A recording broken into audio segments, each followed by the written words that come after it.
Assalamualaikum warahmatullahi wabarakatuh. Perkenalkan, kami dari kelompok satu akan menjelaskan tentang hasil analisis mengenai PT Global Mediacom selama 5 tahun terakhir. Sebelumnya, perkenalkan, nama saya Nafisa Zaraida Irvina. Perkenalkan, nama saya Adestina Putri. Nah, perkenalkan nama saya Muhammad Zidan Safero. Perkenalkan, nama saya Made Ari Widyaswari. Perkenalkan, nama saya Salsabila Hairul Rahmah. Perkenalkan, nama saya Gifra Aldila. Next. Oke, jadi yang pertama adalah profil perusahaan. PT Global Mediacom merupakan perusahaan holding yang bergerak di bidang investasi, khususnya pada sektor media, penyiaran, dan telekomunikasi. Perusahaan ini didirikan pada tanggal 30 Juni 1981 dengan nama awalnya yaitu PT Bimantara Citra. Seiring dengan perkembangan bisnis dan fokus usaha di bidang media, pada tahun 2007, perusahaan resmi mengganti nama menjadi PT Global Mediacom. PT Global Mediacom juga merupakan bagian dari kelompok usaha MNC Group yang dikenal sebagai salah satu grup media terbesar di Indonesia. Next. Nah, di sini ada Dewan Komisaris dari PT Global Mediacom. Yang pertama ada Rosano Barak, yaitu merupakan komisaris utama dari PT Global Mediacom. Lalu ada Bambang Rudijanto Tusno Dibjo, merupakan wakil komisaris utama.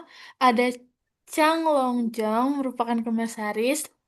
Lalu Lei Zhang juga merupakan komisaris. Ada Kardinal Alamsyah Karim dan Muhammad Idwan Gani, merupakan komisaris juga.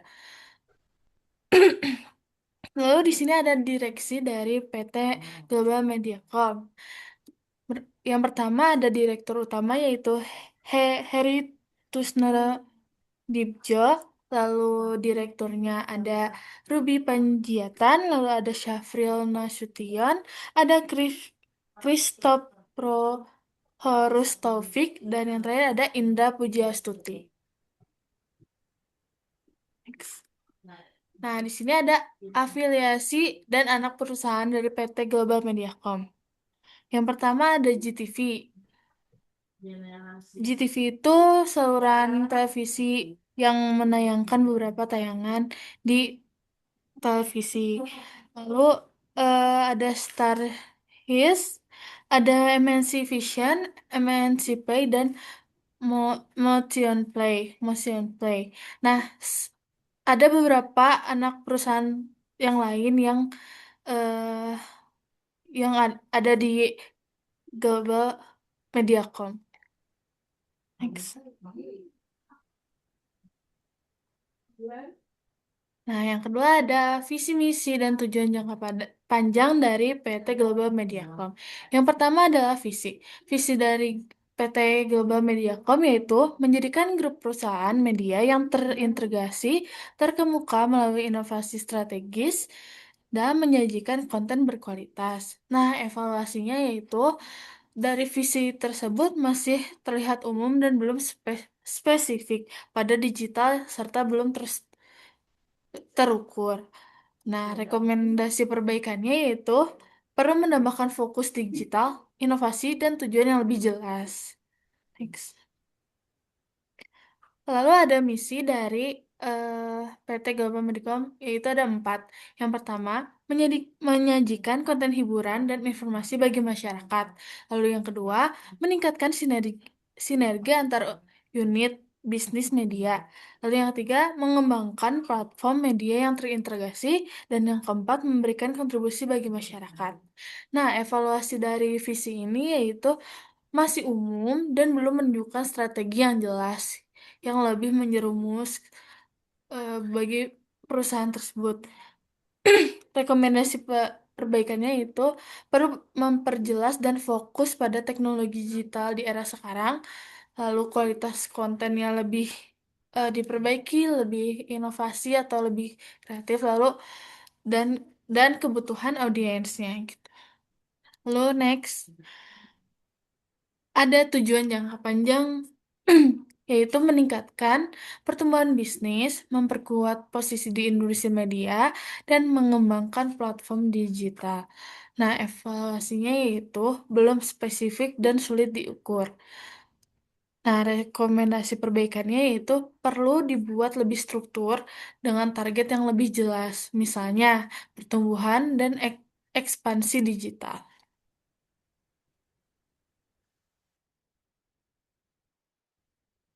Baik, pada bagian ini saya akan memaparkan mengenai analisis eksternal dari PT Mediacom Tbk dengan menggunakan pendekatan PESTEL. Yang pertama yaitu dari segi politik, di mana industri media ini merupakan sektor yang sangat diatur oleh pemerintah, terutama terkait penyiaran dan kepemilikan media. Nah, oleh karena itu, perusahaan PT Global Mediacom harus selalu mematuhi regulasi yang berlaku agar dapat menjaga keberlangsungannya dalam bisnis. Selain itu, pada kondisi politik seperti pemilihan umum juga memberikan dampak yang sangat signifikan bagi PT Global Mediacom, di mana di satu sisi momen ini dapat meningkatkan pendapatan iklan, namun di sisi lain juga ketidakpastian kebijakan dapat mempengaruhi kebutuhan bisnis perusahaan. Sehingga dapat disimpulkan bahwa faktor politik ini menjadi peluang sekaligus ancaman bagi perusahaan. Berikutnya dari segi ekonomi, di mana kinerja perusahaan sangat dipengaruhi oleh kondisi ekonomi makro, khususnya karena pendapatan utama yang berasal dari iklan. Ketika kondisi ekonomi stabil, maka daya beli masyarakat meningkat dan aktivitas bisnis pun jadi berjalan dengan baik, sehingga belanja iklan juga jadi meningkat.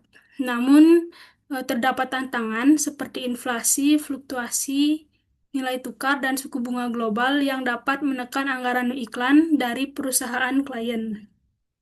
Nah, dengan demikian, kondisi ekonomi juga memiliki pengaruh yang langsung terhadap pendapatan dan kemampu labaan dari perusahaan. Next. Berikutnya dari faktor sosial. Terjadi perubahan perilaku masyarakat dalam mengonsumsi media, yang dimana pada saat ini masyarakat lebih banyak beralih dari media konvensional ke media digital seperti streaming dan menggunakan media sosial lainnya. Dan hal ini mendorong perusahaan untuk melakukan transformasi digital agar tetap relevan dengan kebutuhan konsumen. Namun, masih terdapat tantangan yaitu berupa kesenjangan literasi digital di masyarakat. Sehingga faktor sosial ini menjadi pendorong inovasi sekaligus tantangan adaptasi bagi perusahaan. Yang keempat yaitu ada faktor teknologi. Digitalisasi telah mengubah cara produksi, distribusi, serta konsumsi konten, yang dimana perusahaan harus merespon hal ini dengan mengembangkan platform digital seperti OTT. Teknologi juga memberikan peluang melalui model bisnis baru seperti iklan digital dan subscription, namun dengan menghadirkan tantangan juga yang berupa persaingan global dan kebutuhan investasi yang besar.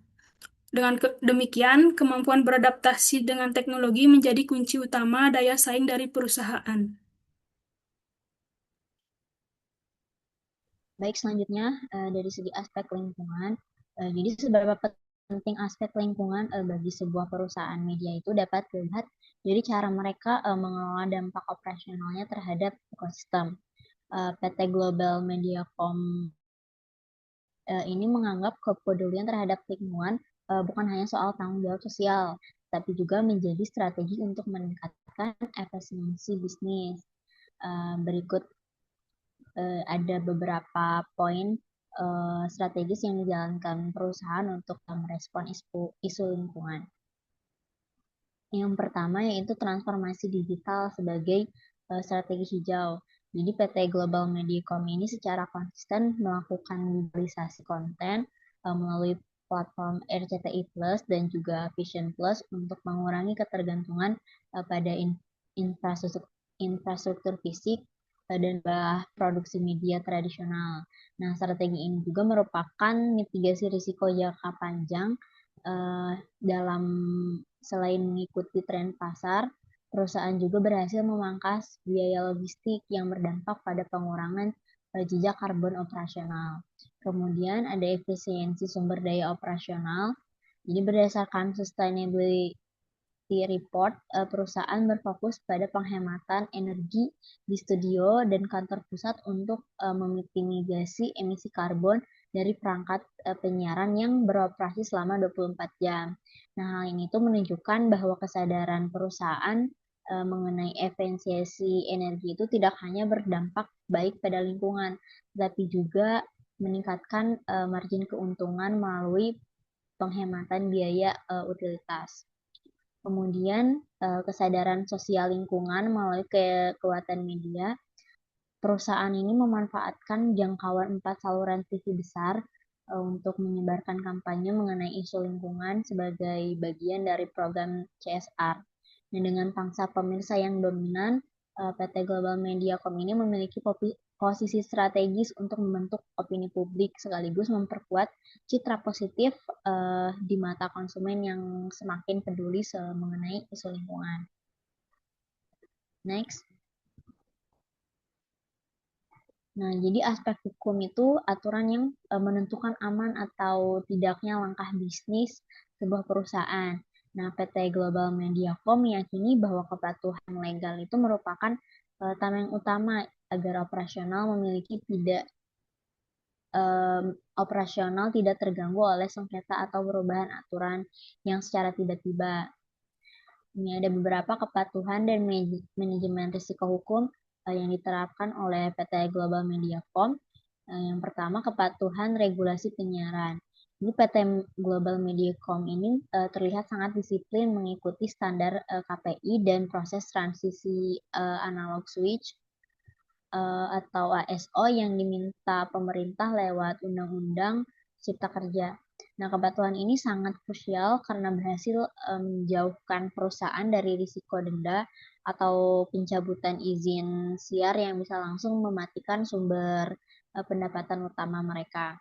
Kemudian yang kedua yaitu tata kelola perusahaan dan kepatuhan OJK. Nah, selama 5 tahun terakhir ini perubahan menjaga standar Good Corporate Governance atau GCG dengan sangat baik sesuai aturan OJK, sehingga hampir tidak ada sengketa hukum. Kondisi yang bersih dari masalah hukum ini itu menjadi magnet kuat bagi investor karena memberikan jaminan bahwa organisasi ini itu dikelola dengan sangat baik dan aman. Kemudian yang ketiga yaitu instrumen keuangan dan hukum pasar modal. Kepatuhan PT Global Mediacom terhadap aturan pasar modal terlihat dari keberhasilan mereka menjaga peringkat di IDA Plus bahwa manajemen risiko keuangan itu mereka berjalan sesuai jalur hukum. Jadi sehingga kepercayaan pemegang saham itu tetap terjaga. Kemudian yang terakhir, perlindungan hak kekayaan intelektual. Menyadari konten adalah nyawa bisnis di zaman sekarang, PT Global Mediacom itu memiliki tim legal yang sangat agresif dalam memitigasi risiko pembajakan digital. Hukum ini itu menjadi investasi wajib untuk melindungi eksklusivitas konten agar pengiklan dan pelanggan tetap merasa aman bekerja sama dengan mereka. Kemudian, next. Hasil analisis lingkungan eksternal. Yang pertama ada peluang pergeseran perilaku sosial ke media digital dan dukungan teknologi OTT seperti RCTI Plus dan Vision Plus memberikan peluang bagi perusahaan untuk memperluas basis audiens dan menciptakan sumber pendapatan baru seperti iklan digital dan langganan. Kemudian transformasi digital juga tidak hanya berfungsi sebagai saluran distribusi, tetapi juga sebagai alat efisiensi operasional yang mampu mengurangi biaya logistik dan meningkatkan margin keuntungan. Nah, dengan pertumbuhan ekonomi Indonesia yang stabil serta momentum pemilihan umum menjadi katalisator bagi peningkatan iklan secara signifikan. Dan juga program CSR yang kuat dan kampanye lingkungan melalui media FTA memberikan nilai tambah pada citra perusahaan di mata konsumen yang semakin sadar isu sosial. Adapun ancaman dan tantangan yang dihadapi yaitu ketidakpastian global di mana inflasi, fluktuasi nilai tukar, dan suku bunga internasional juga menjadi tantangan ekonomi yang dapat mengaruhi daya beli masyarakat menjadi turun serta anggaran klien juga menurun. Kemudian regulasi yang ketat. Jadi sebagai sektor dengan regulasi yang tinggi, setiap perubahan dalam undang-undang penyiaran atau kebijakan pemerintah menuntut adaptasi secara tepat agar terhindar dari sanksi hukum atau pencabutan izin. Nah, di zaman sekarang perkembangan teknologi membawa persaingan langsung dengan raksasa media global seperti Netflix, YouTube, Disney Plus yang menuntut investasi teknologi dan konten yang terus-menerus. Dan juga yang terakhir menjadi hambatan pada akses teknologi di sebagian masyarakat Indonesia juga dapat memperlambat penetrasi layanan digital milik perusahaan. Next. Global Mediacom TBK menggunakan kerangka Five Forces Porter. Yang pertama ini ada di persaingan sejenis atau antar kompetitor dengan kategori yang ada di sangat tinggi. Saat ini persaingan bukan lagi sekedar berebut rating, melainkan pertempuran ekosistem digital melawan grup media besar lainnya. Lalu yang kedua ini ada di ancaman pendatang baru dengan kategori menengah. Meskipun siapapun bisa membuat konten di internet, hambatan masuk menjadi pemain besar sangat tinggi karena regulasi penyiaran yang ketat dan modal yang masif. Lalu yang ketiga ada di ancaman substitusi dengan kategori tinggi. Ini adalah tantangan nyata yaitu pergeseran pola konsumsi masyarakat ke layanan streaming seperti Netflix dan YouTube dapat menggerus penonton TV konvensional. Lalu yang keempat adanya daya tawar pembeli atau pengiklan dengan kategori tinggi. Pengiklan kini memiliki banyak pilihan kanal distribusi dan sangat selektif dalam mengalokasikan anggaran di tengah ketidakpastian ekonomi. Lalu yang kelima adanya daya tawar pemasok dengan kategori menengah ke rendah. Keunggulan Global Mediacom ini adalah integrasi vertikal, yaitu mereka memiliki unit produksi konten sendiri sehingga tidak bergantung sepenuhnya pada pemasok eksternal. Selanjutnya masuk ke EV Matrix. Jika kita perhatikan dari tabel EV Matrix ini, PT Global Mediacom TBK meraih skor sebesar 3,23 dan skor ini berada di atas nilai rata-rata. Yang membuktikan perusahaan sangat responsif terhadap faktor eksternal. Nah, yang lalu ada juga seperti di peluang. Peluang kita memberikan bobot tertinggi di 0,15 pada adaptasi layanan OTT. Artinya itu perusahaan sudah berada di jalur yang sangat tepat dan menangkap tren digitalisasi. Selain itu, kita memanfaatkan momentum politik dengan sangat baik dengan skor 0,48 untuk mendongkrak pendapatan iklan. Untuk di ancamannya, ancaman terbesar di sini adalah regulasi pemerintah dengan bobot 0,13 dan persaingan platform digitalnya dengan bobot 0,15. Namun dengan rating 4 pada aspek regulasi, perusahaan ini dinilai sangat disiplin dalam mematuhi aturan seperti UU Cipta Kerja dan Transisi Analog Switch Off atau ASO. Sehingga tidak sehingga resiko operasional dapat ditekan seminimal mungkin. Selanjutnya, masuk ke Competitive Profile Matrix atau CPM. Melalui matriks profile kompetitif ini, kita bisa melihat posisi relatif perusahaan dibandingkan platform digital global. Untuk Global Mediacom ini meraih rating sempurna di angka 4 pada hampir seluruh faktor keberhasilan utama, terutama pada dominasi pangsa pasar FTA dan kematangan ekosistem OTT. Untuk di keunggulan kompetitifnya itu total skor kita mencapai di 4,00. Jika dibandingkan, kita unggul dalam keberagaman konten dan IP serta kepatuhan hukum GCG. Untuk di sementara platform digital global kuat di teknologi ini, mereka seringkali terbentur masalah regulasi lokal. Di sini ada letak kekuatannya, yaitu memiliki teknologi yang kompetitif, namun memiliki tameng legalitas dan loyalitas pengiklan lokal yang jauh lebih kuat. Selanjutnya akan dijelaskan oleh rekan saya. Bab, saya akan memaparkan mengenai bab 4 analisis internet PT Global Mediacom Tbk. Untuk partisi 1 atau manajemen, PT Global Mediacom sukses menerapkan GCG melalui integrasi transparansi, akuntabilitas, dan integritas yang didukung oleh koordinasi solid antara Dewan Komisaris dengan direksi. Dengan memanfaatkan sistem manajemen risiko proaktif, pengawasan audit bersama internasional, serta pemanfaatan white labeling system, perusahaan mampu memitigasi ancaman operasional yang dapat meningkatkan profesionalisme SDM serta menjaga kepercayaan pemangku kepentingan secara berkelanjutan. Untuk marketing, PT Global Mediacom berhasil memperkuat ekosistem media dengan melalui dominasi TV dengan pangsa permisa mencapai 52,2% dan melalui kolaborasi dengan global melalui aplikasi seperti Facebook dan TikTok mampu menaikkan selling dengan menggunakan teknik cross selling dan bundling pada layanan MNC Vision Networks.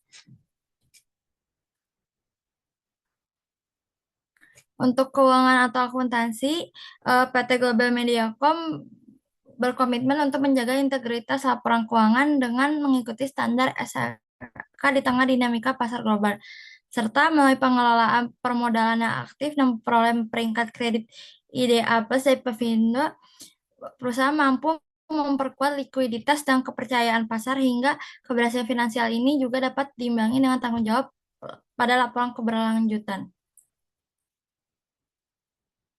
Dan untuk produksi atau operasi, PT Global Mediacom mengoptimalkan sinergi infrastruktur dengan ICT dan teknologi penyiaran di mana untuk menghasilkan konten berkualitas tinggi dengan distribusi multi-platform yaitu FTA, RCTI Plus, dan Vision Plus dan memperkuat dengan penguatan produk original untuk memaksimalkan pendapatan di era digital dan berkomitmen pada aspek keberlanjutan melalui efisiensi energi studio sebagai salah satu uh, stop shop media terdepan di Indonesia.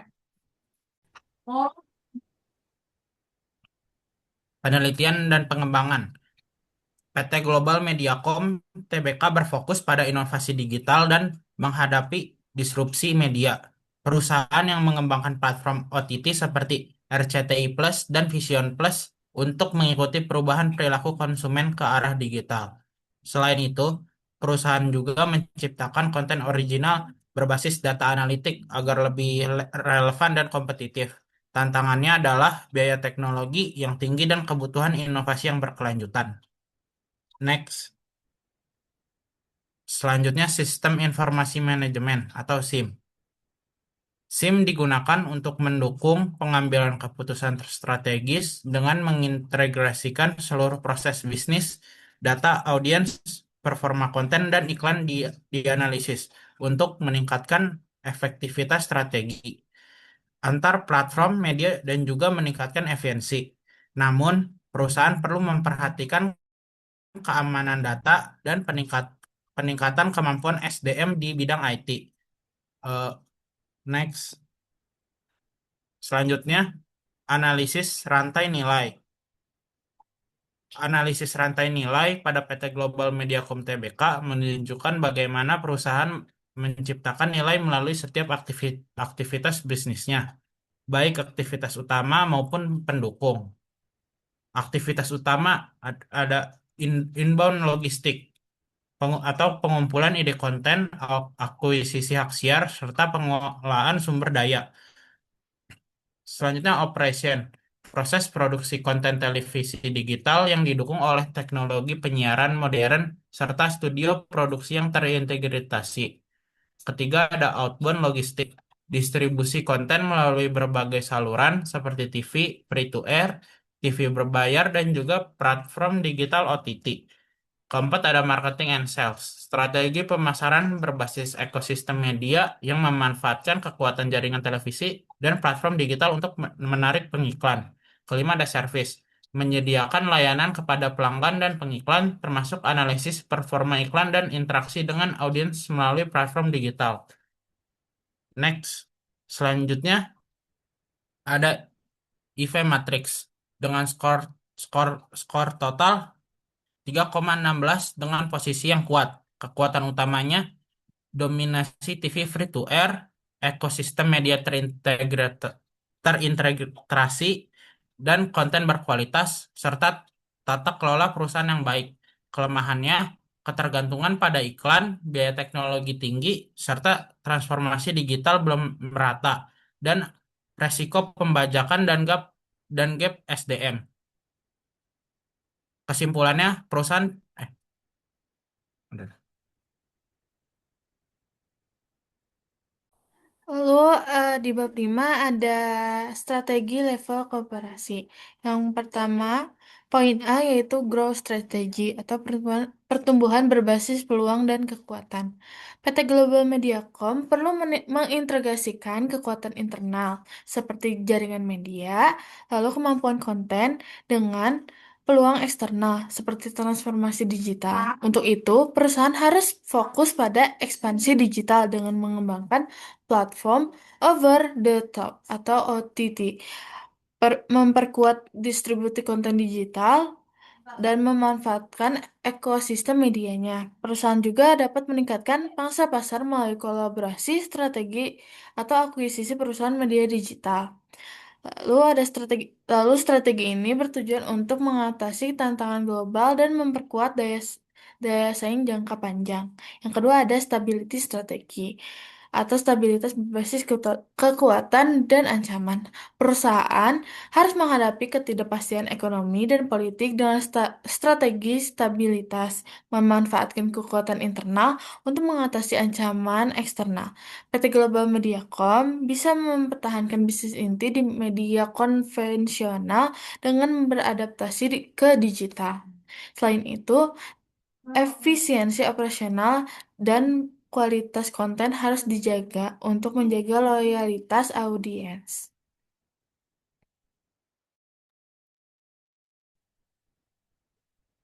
Berikutnya ada retrenchment strategi yang dimana ini berfokus pada efisiensi dan rasionalisasi.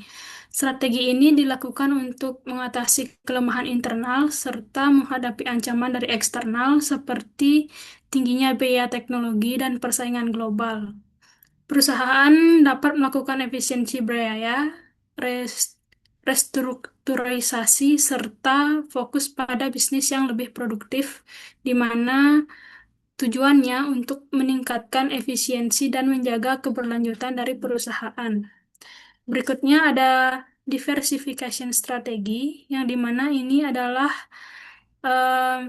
strategi yang bertujuan untuk mengurangi ketergantungan pada pendapatan iklan konvensional. Perusahaan dapat mengembangkan bisnis baru yang berbasis digital, seperti platform konten interaktif atau layanan digital lainnya. Dengan demikian, perusahaan memiliki sumber pendapatan yang lebih beragam dan lebih tahan terhadap perubahan industri.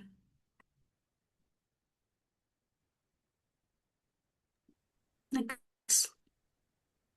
Baik, strategi level bisnis ini berfokus pada bagaimana perusahaan membangun keunggulan kompetitif di segmen pasar secara keseluruhan. Jadi PT Global Mediacom ini menerapkan strategi diferensiasi terintegrasi. Nah, ada beberapa strategi bisnis yang dilakukan oleh perusahaan, yaitu perusahaan melakukan strategi diferensiasi dengan membangun perusahaan konten terbesar di Indonesia melalui MNC Pictures. Nah, dengan menguasai konten dari produksi, perusahaan memiliki daya tawar yang kuat karena penonton hanya bisa menyaksikan program favorit mereka di platform MNC. Nah, hal ini itu menciptakan loyalitas audiens yang tinggi baik di media konvensional maupun media digital.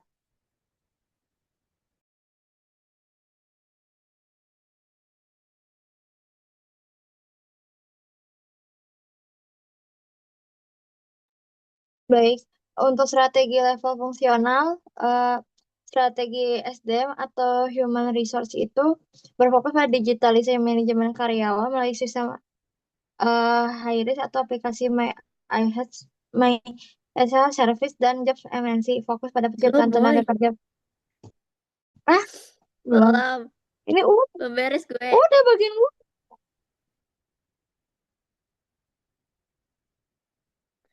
Kemudian, PT Global Mediacom menjalankan strategi bisnis yang menyatukan berbagai lini distribusi, mulai dari TV tidak berbayar, TV berbayar atau premium, hingga layanan broadband dan media sosial.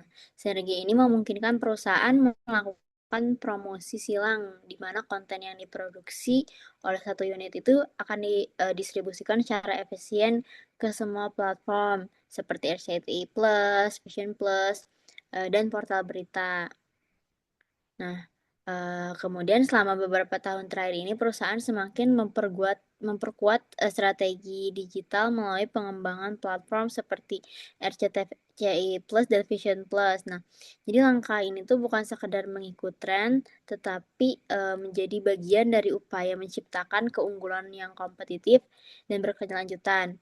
Nah, dengan adanya platform digital, perusahaan dapat menjangkau audiens yang lebih luas tanpa terbatas ruang dan waktu. Sekaligus juga membuka peluang monetisasi seperti iklan digital dan model berlangganan. Kemudian perusahaan tidak lagi bergantung pada satu sumber pendapatan, melainkan mengembangkan strategi monetasi yang tersebar di berbagai platform. Nah, pendapatan tidak hanya berasal dari iklan televisi, tetapi juga dari iklan digital serta layanan berbasis subscription. Nah, dengan ini perusahaan lebih fleksibel dalam menghadapi perubahan kondisi ekonomi. Karena ketika satu sumber pendapatan melemah, biasanya sumber lainnya juga dapat membantu menjaga stabilitas. Nah, dengan strategi ini perusahaan menunjukkan kemampuan untuk beradaptasi sekaligus menjaga keberlanjutan bisnis di tengah dinamika industri media. Dan juga perusahaan juga mulai memperkuat strategi segmentasi dengan menyesuaikan konten berdasarkan karakteristik audiens di masing-masing platform. Dan selain fokus pada pasar dan konsumen, PT Global Mediacom juga menekankan efisiensi operasional sebagai bagian dari strategi bisnisnya. Jadi dengan memiliki unit produksi sendiri serta jaringan distribusi yang terintegrasi, perusahaan mampu mengontrol biaya produksi sekaligus menjaga kualitas konten.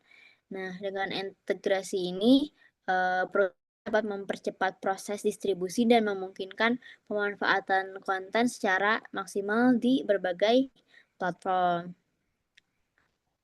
Selanjutnya,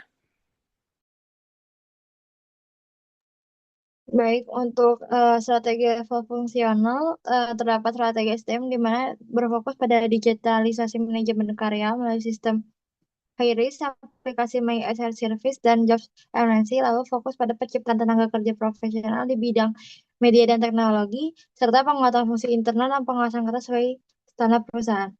Untuk strategi pemasaran atau marketing sendiri, berfokus pada implementasi cross platform sinergi untuk memaksimalkan platform digital RCTI dan Vision Plus dan terdapat pencapaian pangsa pasar signifikan sebesar 40,5% hingga 52,20% dan diversifikasi pendapatan atau ekspansi ke lini bisnis baru seperti konser dan festival.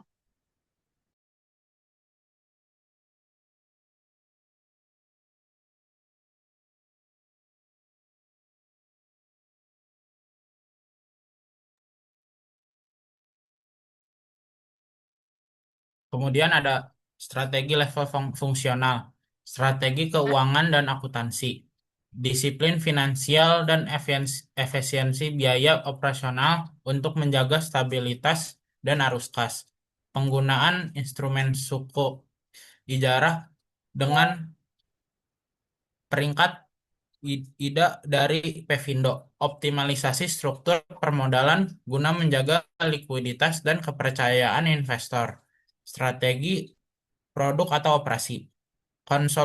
konsolidasi unit-unit produk untuk mencapai skala ekonomi.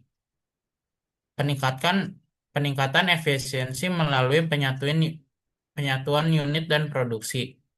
Kemudian operasional hijau, penerapan strategi keberlanjutan melalui efisiensi energi di studio produksi.